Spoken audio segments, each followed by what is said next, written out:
अस्सलामुअलैकुम वरहमतुल्लाहि वबरकातुहू। बिस्मिल्लाहिर्रहमानिर्रहीम।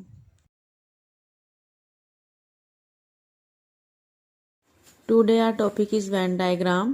पेज नंबर 94 आपकी बुक का है। इसमें वैन डायग्राम की पहले डेफिनेशन हमें दी हुई है। वैन डायग्राम डेफिनेशन क्या है? ब्रिटिश मैथमेटिशियन जॉन वैन, जिसका टाइम पीरियड 1834 टू 1923 था, introduced rectangle for a universal set you. Universal set you के लिए उसने रेक्टेंगल से उसको डायग्राम में शो करवाया। जैसे ये देखें फिगर में बना हुआ रेक्टेंगल, तो यूनिवर्सल सेट के लिए ये यू लिखा हुआ है, universal set. And its subsets A and B, और यहाँ जो दूसरे सेट होंगे वो यूनिवर्सल सेट के सबसेट होंगे, ए बी सी जितने भी हों। As closed figure inside this rectangle, और वो इस रेक्टेंगल के अंदर क्लोज फिगर से शो होंगे। अब क्लोज फिगर जो है वो ओवल की फॉर्म में भी हो सकती है, अब वो सर्कल की फॉर्म में भी आप बना सकते हैं। दोनों में से फिर सर्कल पे बना ले तो वो ज़्यादा इजी रहेगा आपके लिए, क्योंकि आपने सेट्स के अकॉर्डिंग जो है वो सर्कल ड्रा करने होंगे। इसमें अब सेट हमारे पास जो है वो 3 टाइप के होते हैं। डिसजॉइंट सेट होते हैं, ओवरलैपिंग सेट होते हैं, या फिर एक दूसरे का सबसेट होता है। डिसजॉइंट सेट वो सेट होते हैं जिनमें कोई भी कॉमन एलिमेंट नहीं होता। जिनमें कोई भी कॉमन एलिमेंट नहीं होता तो वो बिल्कुल डिसजॉइंट सेट होते हैं। तो उनको फिगर में भी इस तरह से हम अलग अलग शो करेंगे। देखें इनका कोई भी पार्ट एक तरह से मैच नहीं कर रहा है, बिल्कुल अलग अलग फिगर बनी हुई है दोनों। और अगर हम इनके यूनियन लेंगे तो इन दोनों का, इसका यूनियन में ज़ाहिर है इसके भी एलिमेंट आते हैं, इसके भी एलिमेंट आते हैं, दोनों के एलिमेंट होते हैं। यहाँ रीजन भी दोनों का यूनियन में शो होगा। इन्होंने लाइन लगा दी है, ये जो लाइन रीजन नज़र आ रहा है ये यूनियन बी को शो कर रहा है। इसमें ए भी सारे का सारा मौजूद है और बी भी सारे का सारा मौजूद है। अब जो ओवरलैपिंग सेट्स हैं, ओवरलैपिंग सेट वो सेट होते हैं जिनमें कुछ एलिमेंट कॉमन होते हैं, यानी कम से कम एक ज़रूर कॉमन होता है। एक से ज़्यादा भी हो सकते हैं, लेकिन इसमें ये कंडीशन है कि ना तो ए बी का सबसेट होता है और ना ही बी ए का सबसेट होता है। बस इनमें एक या एक से ज़्यादा कुछ एलिमेंट कॉमन हो सकते हैं। तो अब ओवरलैपिंग सेट है तो इसमें हम यूनिवर्सल सेट तो रेक्टेंगल से ही शो करेंगे, लेकिन ए और बी क्योंकि ओवरलैपिंग है इसलिए डी का कुछ पार्ट ए के ऊपर आ जाएगा, यानी जो इनका कॉमन पार्ट होगा, कॉमन एलिमेंट होंगे, तो वो उसके ऊपर थोड़ा सा आ जाएगा। तो ये ओवरलैप कर रहे हैं। इनके यूनियन लेंगे तो ये सारा जो हमें रीजन नज़र आ रहा है ए बी का वो सारा इसके अंदर आ जाए। कॉमन रीजन को हम एक ही बार लेंगे, जिस तरह से हम एलिमेंट्स लेते हैं कॉमन एलिमेंट एक ही बार। अब अगर ए बी का सबसेट है तो बी ए का सुपर सेट होगा। सुपर सेट बड़ा सेट और सबसेट छोटा सेट होता है। तो ए बी का सबसेट है तो इसके सारे के सारे एलिमेंट इसके अंदर कंटेन करते हैं। ये पूरे का पूरा सेट बी के अंदर कंटेन करेगा। तो इसमें आप यूनिवर्सल सेट रेक्टेंगल से बनाएंगे, फिर आप सेट बी बनाएंगे क्लोज फिगर से, उसके अंदर सेट ए बनाएंगे। ये सेट जो हमें बड़ा नज़र आ रहा है ये बी है और इसके अंदर ए है, तो इनकी यूनियन में सेट बी आ जाएगा, यानी ये पूरा बी का रीजन आ जाएगा इसके अंदर। अब हम एक्सरसाइज पर चलते हैं। एक्सरसाइज 5.3 हमने करनी है। 5.3 एक्सरसाइज का क्वेश्चन नंबर 1। इसमें वैन डायग्राम नहीं है, सिंपल क्वेश्चन है। लेफ्ट हैंड साइड को राइट हैंड साइड के इक्वल शो करना है। ये सेट आपको दिए हुए हैं तो आप इससे खुद करें। जिस तरह से 5.2 थी उसी तरह से ये वाली एक्सरसाइज है। और क्वेश्चन नंबर 2 में भी हमें यूनिवर्सल सेट भी दिया हुआ है, ए भी दिया हुआ है, बी भी दिया हुआ है, ठीक है, सी भी, 3 सेट दिए हुए हैं यहाँ में। यहाँ भी हमने लेफ्ट हैंड साइड को राइट हैंड साइड के इक्वल शो करना है। तो ये वाला भी आप खुद कर सकते हैं क्योंकि ये वैन डायग्राम वाले नहीं है और ये मैं आपको समझा चुकी हूँ 5.2 एक्सरसाइज में। तो ये left hand side right hand side के इक्वल शो करना है आपने। अब क्वेश्चन नंबर 3 हमारे पास है, if U is equal to natural number and natural number को शो करता है, यानी नेचुरल नंबर के एलिमेंट 1 2 3 अप टू सोन है। यूनिवर्सल सेट तमाम नेचुरल नंबर का सेट है। हमने वेरीफाई करना है डिमॉर्गन्स लॉज। अब आपको पता होना चाहिए डिमॉर्गन्स लॉ क्या होता है, क्योंकि यहाँ उन्होंने डिमॉर्गन के लॉ दिए नहीं हुए, जस्ट उनका नाम दिया हुआ है।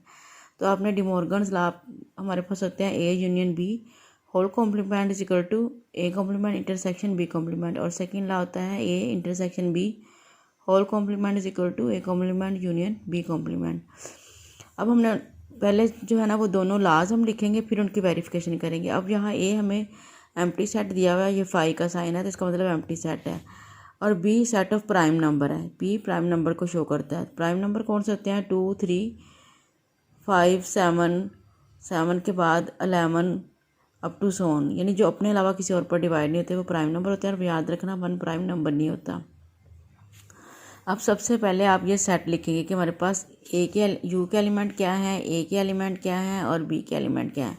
उसके बाद आप डिमॉर्गन्स लॉज की हेडिंग देंगे, इसमें डिमॉर्गन्स के दोनों लॉज लिखेंगे और फिर उनकी वेरिफिकेशन करेंगे इस तरह से। जैसे ये देखें यहाँ मैंने लिखा है यू नेचुरल नंबर का सेट और नेचुरल नंबर के आगे एलिमेंट लिख दिए हैं 1 2 3 अप टू सोन, ये कॉन्टिन्यू है। ए 5 यानी एम्प्टी सेट है, B set of prime number है 2 3 5 7 11 अप टू सो ऑन। उसके बाद De Morgan's laws are, first law A union B whole complement is equal to A complement intersection B complement, और second law है A intersection B whole complement is equal to A complement union B complement. अब आपने इनकी verification करनी है, इसे भी हमने वेन डायग्राम से नहीं करना, जस्ट वेरिफिकेशन करनी है। तो ये सेट्स लेके आप इनकी वेरिफिकेशन खुद करेंगे।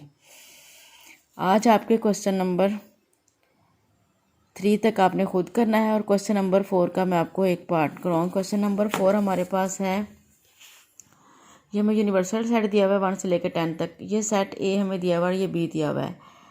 तो हमने ये सारे क्वेश्चन की वेरिफिकेशन करनी है कि left hand side right hand side के इक्वल है, लेकिन वेन डायग्राम से, बाय यूजिंग वेन डायग्राम। अब हमें सेट्स को लेके नहीं करना, बल्कि जस्ट इनकी डायग्राम से इनका सोल्यूशन निकालना है कि left hand side right hand side के इक्वल है। अब सबसे पहले तो हमें देखना है कि ए और बी का आपस में रिलेशन क्या है, क्या ये डिसजॉइंट सेट हैं या ओवरलैपिंग सेट्स हैं, ठीक है, या ए बी का सबसेट है या बी ए का सबसेट है। अब देखते हैं, ये देखिए दोनों में 3 कॉमन एलिमेंट आ रहे हैं, फिर 5 दोनों में कॉमन, 3 और 5 2 कॉमन एलिमेंट दोनों में है। अब इसमें देखें 1 है, इसमें 1 नहीं है, तो ये ए बी का सबसेट नहीं है। इसमें 2 है तो 2 ए में नहीं है, तो बी ए का सबसेट नहीं है। यानी ये दोनों दूसरे के सबसेट नहीं है, लेकिन इनमें 2 एलिमेंट कॉमन है, तो ये ओवरलैपिंग सेट है। कौन सा सेट है? ओवरलैपिंग सेट है। तो ओवरलैपिंग के अकॉर्डिंग हम इसका स्ट्रक्चर बनाते हैं। इसके लिए हमने जो है यूनिवर्सल सेट को रेक्टेंगल से शो करना है, ठीक है। एक हम फिगर लेफ्ट हैंड साइड के लिए बनाएंगे और दूसरी राइट हैंड साइड के लिए बनाएंगे।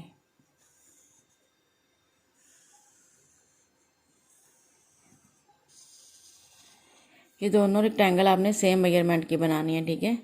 अब मैंने हाथ से बनाई है तो एक छोटी और एक बड़ी लग रही है, लेकिन आप जो है वो स्केल से बनाएंगे तो बिल्कुल सेम मेजरमेंट की बनाएंगे, ठीक है।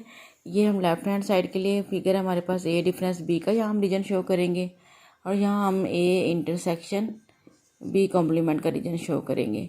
ये रेक्टेंगल यूनिवर्सल सेट को शो कर रहा है, तो यहाँ हमने यू लिख दिया, इसका मतलब यूनिवर्सल सेट है। अब ए बी इसके सबसेट हैं, और हमने देखा कि ओवरलैपिंग है, तो हमने ये ए सेट हमारे पास है, ठीक है, और ये बी इसके ऊपर ओवरलैप करता हुआ हमने बना दिया, ठीक है।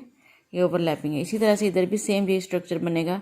आप कंपास से ये सर्कल बनाएंगे तो एक जितना ए बनाया उतना ही इधर ए बनाया, जितना बी बनाया उतना ही यहाँ बी बनाना है हमने, ठीक है। ये ए है और ये बी है, ये स्ट्रक्चर बनाया हमने। अब देखें, यहाँ हमने ए डिफरेंस बी का रीजन शो करना है, इसको हम फिगर 1 कह देते हैं।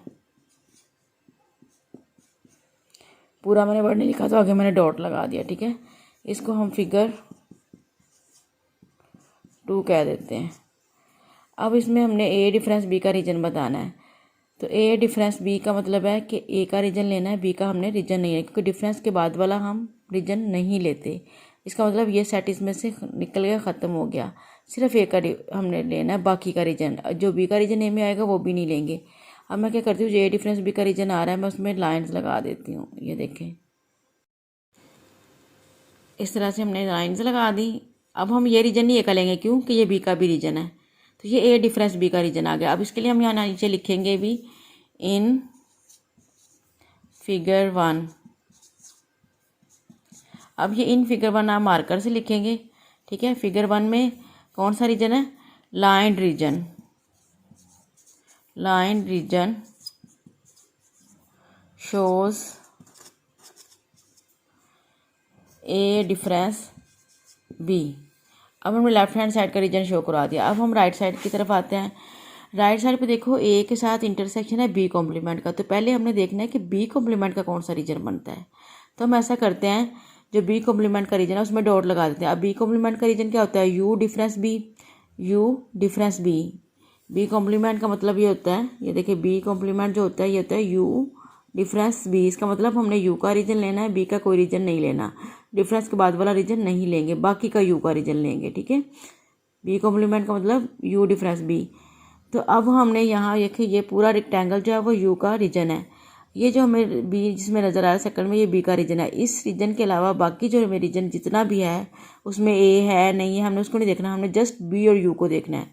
वो सारा रीजन बी कॉम्प्लीमेंट का है। ये देखो उसमें मैं डॉट लगा देती हूँ। ये बी के अलावा जितना भी रीजन है वो सारा यू का रीजन है, बाकी का यू का रीजन है। इसमें जो बी वाला रीजन है वो हमने निकाल दिया। ये जो डॉटेड रीजन हमें नज़र आ रहा है ये बी कॉम्प्लीमेंट को शो कर रहा है। किसको शो कर रहा है? बी कॉम्प्लीमेंट को। डॉटेड रीजन जिसमें डॉट लगे हुए, इसमें देखो बी में मैंने कोई डॉट नहीं आने दिया। बी के अलावा जितना रीजन था वो सारा बी कॉम्प्लीमेंट का था। अब हमने ये जो डॉटेड रीजन है, ठीक है, डॉटेड रीजन की हमने ए के साथ इंटरसेक्शन लेनी है। तो ए के साथ इंटरसेक्शन का मतलब कॉमन रीजन जो ए का भी है और बी कॉम्प्लीमेंट का भी है। बी कॉम्प्लीमेंट में जो हमें डॉट नज़र आ रहा है वो रीजन है, ठीक है, और ए का ये वाला रीजन है, ये वाला जो ए सर्कल सा नज़र आ रहा है। अब इनमें कॉमन रीजन कौन सा है? जिसमें ये देखो ये डॉट है और वो ए का भी रीजन है, ये दोनों का कॉमन रीजन है। इसमें मैं लाइन भी लगा देती हूँ क्योंकि, ठीक है, ये मैंने लाइन्स, इसमें ऐसे आपने लाइन्स लगा देनी है। अब ये रीजन जिसमें डॉट भी है और लाइन्स भी हैं, ये इन दोनों की इंटरसेक्शन है। पहले हमने बी कॉम्प्लीमेंट के लिए डॉट लगाए, उसमें बी के अलावा बाकी सारा यू का रीजन था। फिर हमने देखा कि जो डॉटेड रीजन ए के अंदर आ रहा है वो दोनों का कॉमन रीजन होगा, वो ए का भी होगा और बी कॉम्प्लीमेंट का भी होगा, क्योंकि डॉटेड रीजन बी कॉम्प्लीमेंट का रीजन है। तो जितने ए के अंदर डॉट आ रहे हैं वो दोनों का, इन दोनों का कॉमन रीजन आ गया। तो उसमें मैंने लाइन लगा दी। अब ये जो हमें रीजन नज़र आ रहा है डॉटेड एंड लाइन रीजन, जिसमें डॉट भी और लाइन दोनों हैं, वो वाला रीजन जो है वो ए इंटरसेक्शन बी कॉम्प्लीमेंट है। उसके लिए हम लिखेंगे इन फिगर, ये भी आपने इन फिगर 2 ये मार्कर से आपने लिखना है, बाकी नीचे पेन से लिखना है, ठीक है। In figure 2 dotted and line reason,